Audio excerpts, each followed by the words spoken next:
ആര്യൻ പറഞ്ഞ ആ ഒരു ഡബിൾ മീനിങ് ലൈവിൽ കണ്ടിട്ടാണ് ഞാനത് കൂടുതൽ എക്സ്പ്ലെയിൻ ചെയ്ത് പറയാതിരുന്നത്. പക്ഷേ ഇത് എപ്പിസോഡിലും വന്നിട്ടുണ്ട്. ഇപ്പോൾ ഓൾമോസ്റ്റ് എല്ലാവരും അത് കണ്ടിട്ടുണ്ടാവും. ആര്യനും എല്ലാവരും കൂടി ആ ഒരു ഗെയിം കഴിഞ്ഞിട്ട് എല്ലാവരും വന്ന് ആ ലിവിങ് റൂമിൽ ഇരിക്കുന്ന സമയത്ത് എന്തൊക്കെയോ കാര്യം പറഞ്ഞു. അനീഷേട്ടൻ പറയുകയാണ്, നിങ്ങളാരും ഡിസ്ട്രാക്ട് ചെയ്തിട്ടും ഞാൻ നന്നായിട്ട് കളിച്ചു എന്നുള്ള രീതിയിൽ.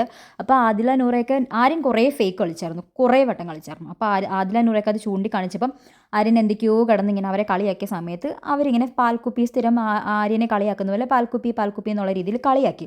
അതിപ്പം എന്താ നമ്മുടെ നെവിന അനുമോളെ എന്തൊക്കെ വിളിക്കുന്നത്, വൃത്തിയോട്ട സ്ത്രീ, കുലസ്ത്രീ, അങ്ങനെ എല്ലാവരും അങ്ങോട്ടും ഇങ്ങോട്ടും വിളിക്കാറുണ്ട്. അതേപോലെ പാൽക്കുപ്പി എന്നൊക്കെ വിളിച്ച സമയത്ത് ആര്യൻ അവിടെ ഇരുന്നിട്ട് എന്ത് പറയണമെന്ന് അറിയത്തില്ല. ആര്യൻ ഉടനെ ഡബിൾ മീനിങ്ങിൽ പാലുണ്ടോ എന്നുള്ള രീതിയിൽ ഇങ്ങനെ ചോദിക്കുകയാണ്. ആ വൃത്തികെട്ട വർത്താനം എന്താണ് സത്യം പറഞ്ഞാൽ ആ ഒരു മൊമെൻറ്റിൽ അവൻ അങ്ങനെ ഒരു വാക്ക് പറയേണ്ട ആവശ്യമില്ല. പാല് തരുമോ അങ്ങനെ ഉള്ള രീതിയിൽ ചോദിച്ചു.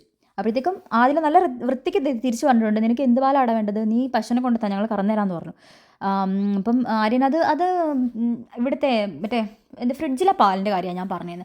അപ്പോൾ അതിൽ ചോദിക്കുന്നത്, നീ ഫ്രിഡ്ജിൻ്റെ കാര്യമാണോ ഇപ്പം പറഞ്ഞത്, മോനെ നല്ല അടി കിട്ടാത്തതിൻ്റെ കുഴപ്പമുണ്ട് കേട്ടോ, അന്ന് പാൽ കുടിച്ച് വളരാത്തതിൻ്റെ കുഴപ്പമാണ് എന്നുള്ള രീതിയിൽ വീട്ടുകാരുടെ നിന്ന് നല്ല ശിക്ഷണത്തിൽ വളരാത്തതിൻ്റെ കുഴപ്പമാണെന്നൊക്കെ നമ്മുടെ അനുവും അതേപോലെ അതിലെ നുറയൊക്കെ പറയുന്നുണ്ട്. അതാണ് ആര്യൻ പറഞ്ഞ ഒന്നാമത്തെ വൃത്തികേട്. അത് പബ്ലിക്കായിട്ട് അവർ എപ്പിസോഡിൽ അത് കൃത്യമായിട്ട് ഇട്ടിട്ടുണ്ട്. അത് അവനെ ഹൈഡ് ചെയ്തിട്ടൊന്നുമില്ല. അപ്പോൾ പിന്നെ നമുക്ക് പറയുന്നത് കൊണ്ടും കുഴപ്പമില്ല. അപ്പോൾ ആര്യൻ ഇങ്ങനത്തെ ഒരു മോശപ്പെട്ട രീതിയിൽ സംസാരിക്കുന്ന ഒരു വ്യക്തിയാണെന്നും. രണ്ടാമത്തെ കാര്യം, ഈ ഒരു സംഭവത്തിന് ശേഷം അതില നൂറയൊക്കെ ഇതിനോട് ഇവനെക്കുറിച്ച് ചോദിച്ചിട്ട് ഇവൻ അതിന് മറുപടി ഒന്നും പറഞ്ഞില്ല. ഞാൻ അതിൻ്റെ എക്സ്പ്ലനേഷനൊക്കെ ഒരു പഴയ തൊട്ട് മുന്നത്തെ വീഡിയോയിൽ ഇട്ടിട്ടുണ്ട്. അതിനുശേഷം നമ്മുടെ ആദിലയും നൂറയും കൂടെ അനുമോളുടെ അടുത്ത് ഇങ്ങനെ വേറൊരു സംഭവത്തെക്കുറിച്ച് ഒരു കുടയൊക്കെ ഹൈഡ് ചെയ്ത് മറച്ച് വെച്ച് സംസാരിക്കുകയാണ്. അപ്പോൾ അനുമോൾ പറഞ്ഞു, എന്തിനാ ഹൈഡ് ചെയ്യുന്നേ, നീ ഓപ്പണായിട്ട് പറ, അത് കാണിക്കുമെന്ന് പറഞ്ഞു. അപ്പം നൂറ പറഞ്ഞു കൊടുക്കുകയാണ് അനുമോളുടെ അടുത്ത്, ആര്യൻ പണ്ട് ഇതുപോലെ ഒരു ബോൾ പിടിക്കുന്ന ടാസ്കിൻ്റെ ഇടയ്ക്ക് നമ്മുടെ വയറൊക്കെ ചിലപ്പോൾ നമ്മൾ കൈ പൊക്കുമ്പോൾ ഒക്കെ കാണാൻ പറ്റുമല്ലോ, നേവലൊക്കെ കാണുമല്ലോ, അത് അനുമോളുടെയും കാണാറുണ്ട്, എല്ലാവരുടെയും കാണാറുണ്ട്. ആ സമയത്ത് ആര്യൻ നമ്മുടെ നൂറയുടെ വയറിലോട്ട് തന്നെ നോക്കിക്കൊണ്ടിരുന്നു കുറേ സമയത്ത്. എന്നിട്ട് നോക്കിയിട്ട് വല്ലാത്തൊരു എക്സ്പ്രഷൻ ഇട്ടു. അതെനിക്ക് പറയാൻ അറിയത്തില്ല, നൂറ ഇങ്ങനെയാണ് കാണിച്ചത് ആ ഒരു എക്സ്പ്രഷൻ. അങ്ങനെ ഒരു എക്സ്പ്രഷൻ ഇട്ട് അപ്പം നൂറ ചോദിച്ചു, എന്താടാ നിനക്ക് പ്രശ്നം എന്താണെന്ന് ചോദിച്ചപ്പോൾ അവൻ അയ്യോ ഒന്നുമില്ല, സോറി എന്നുള്ള രീതി പറഞ്ഞെന്ന്. പക്ഷേ നൂറ ആ ഒരു സിറ്റുവേഷൻ അന്ന് അത് എടുത്തിട്ട് വിട്ടു.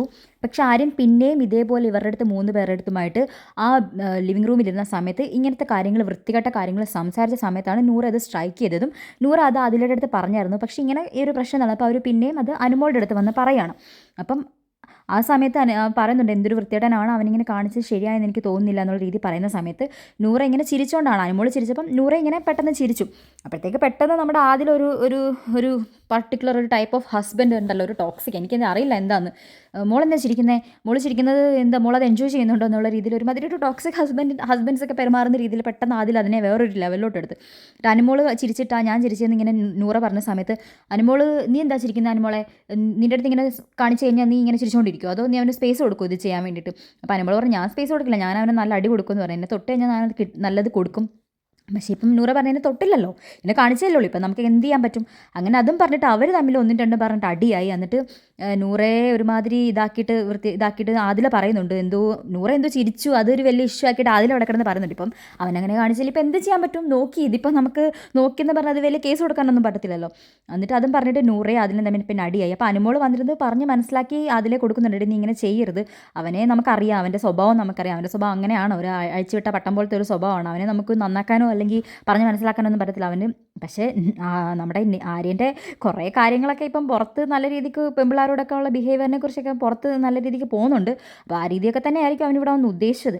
എന്തായാലും അതൊക്കെ പറഞ്ഞിട്ട് ആദിലയും നൂറയും തമ്മിൽ അവിടെ അടി നടക്കുകയാണ്. അപ്പം അനുമോൾ ആദിലിനെ പറഞ്ഞ് മനസ്സിലാക്കി കൊടുക്കുകയാണ്, നീ ഇങ്ങനെ ചെയ്യരുത്, അവൻ്റെ സ്വഭാവം നമുക്കറിയാം, പിന്നെ ഇങ്ങനത്തെ കാര്യങ്ങളിലൊക്കെ നീ ഇങ്ങനെ പ്രവർത്തിക്കാൻ തുടങ്ങിക്കഴിഞ്ഞാൽ നാളെ ഒരു പ്രശ്നം വരുമ്പോൾ ഒരിക്കലും നൂറ നിൻ്റെ അടുത്ത് വന്നിരുന്ന് ഇതിനെക്കുറിച്ച് സംസാരിക്കില്ല. അവളുടെ ഓഫീസിലോ അവൾക്ക് വേറെ എവിടെയെങ്കിലും പ്രശ്നം വന്നു കഴിഞ്ഞാൽ അവൾ നിൻ്റെ അടുത്ത് സംസാരിക്കില്ല എന്നൊക്കെ അനുമോൾ കൃത്യമായിട്ട് പറഞ്ഞു കൊടുക്കുന്നുണ്ട്. അപ്പോൾ ഇതൊക്കെ നൂറ കേട്ടിട്ട്, നീ ഇങ്ങനെ നീ ഇങ്ങനെ ആവശ്യമില്ലാത്ത രീതിയിൽ സംസാരിക്കരുത്, നീ ഇങ്ങനെയൊക്കെ പറഞ്ഞു കഴിഞ്ഞാൽ അത് വേറെ രീതിയിലായിരിക്കും പുറത്തോട്ട് പോകുന്നത്, ഞാനിവിടെ ആർക്കും അതിനുള്ള സ്പേസ് കൊടുത്തിട്ടില്ല, അല്ലെങ്കിൽ എന്നെ അങ്ങനെയൊന്നും കാണിക്കാനോ പറയാനോ ഉള്ളതൊന്നും ഞാൻ എൻകറേജ് ചെയ്യുന്നൊരു വ്യക്തിയല്ല, എനിക്ക് എങ്ങനെ റിയാക്ട് ചെയ്യണമെന്ന് തോന്നിയോ ആ സമയത്ത് ഞാൻ റിയാക്ട് ചെയ്തിട്ടുണ്ട്, അത് മറ്റുള്ളവർക്ക് റിയാക്ട് ചെയ്യേണ്ട രീതിയിലല്ല, അത് എൻ്റെ രീതിയിൽ ഞാൻ റിയാക്ട് ചെയ്തിട്ടുണ്ടെന്നുള്ള രീതിയിൽ നൂറ പറയാണ്. നീ എപ്പോഴും ഇങ്ങനെയാണ്, എനിക്ക് സംസാരിക്കാനുള്ള ആ ഒരു സ്പേസ് നിൻ്റെ അടുത്തുനിന്ന് നീയായിട്ട് ഇല്ലാതാക്കരുതെന്ന് പറഞ്ഞിട്ട് അവർ തമ്മിൽ അവിടെ പൊരിഞ്ഞടി നടക്കുകയാണ്. ആ സമയത്ത് നൂറ നല്ല രീതിയിൽ ആദിലിനെ വാൺ ചെയ്യാണ്, ഇവിടെ നിർത്തിക്കോ, നിൻ്റെ ഈ സ്വഭാവം നീ ഇവിടെ നിർത്തിക്കോ. ഇതിൽ നിന്ന് നമുക്ക് മനസ്സിലാക്കാൻ പറ്റുന്നത് കുറച്ചൊക്കെ ആദില നൂറയുടെ അടുത്ത് ഇങ്ങനത്തെ കാര്യങ്ങളൊക്കെ വരുമ്പോൾ ഒരു ടോക്സിക് രീതിയിൽ ബിഹേവ് ചെയ്യാറുണ്ടായിരിക്കണം മേ ബി, അല്ലേ?